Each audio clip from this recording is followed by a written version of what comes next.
In this video, we're going to discuss a topic that we previously discussed in class, and this topic is how to rearrange a formulae.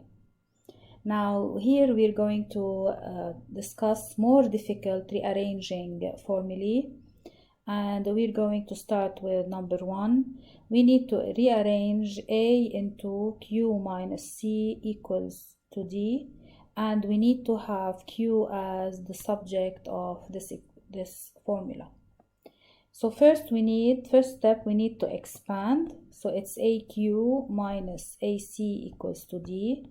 Then we take anything with Q, so any variable or number with Q on one side, and everything else we take it to the other side. Don't forget that since you're moving AC, we have to change the sign. And then we need to have Q alone without any coefficient, and here the coefficient is A, so we need to divide by A. So when you take it to the other side, you are dividing by A, and this would be your answer. Q on one side and everything else on the other side, and this is what we call rearranging, so that Q would be the subject of the formula. In number 2, we need N to be the subject of the formula, so we take minus 21 to the other side. You're going to have plus 21. Then we need to divide by 5, and this is what we did. Another example, or part B, we need to make P as the subject of the formula. So whenever you see brackets, it means that you need to expand first.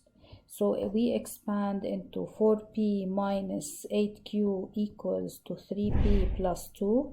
Now, since we need P to be the subject, we take P on one side and everything else on the other. So when you move 3P to the other side, you would get 4P minus 3P equals to 2 plus 8Q. So now 4P minus 3P, it's 1P, which is equal to 2 plus 8Q.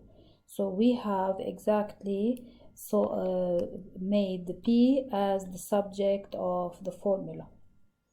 In number 3, we have P equals to pi r plus 2r plus 2a, and we need to make r as the formula. Therefore, we keep the r's on one side and we take the others to the other side. So P minus 2a is equal to P minus 2a is equal to pi r plus 2r. Now, since we want r to be the subject, we need to factorize r. So P minus 2a equals to r outside pi plus 2. Now we need r alone, therefore we divide by pi plus 2. Therefore, the answer is this one. In number 4, we need A to be the subject of the formula.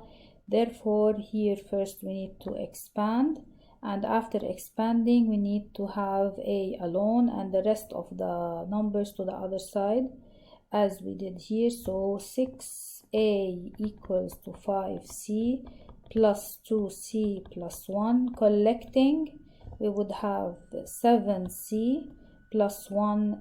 So we need A alone to be the subject of the formula, therefore we divide by 6.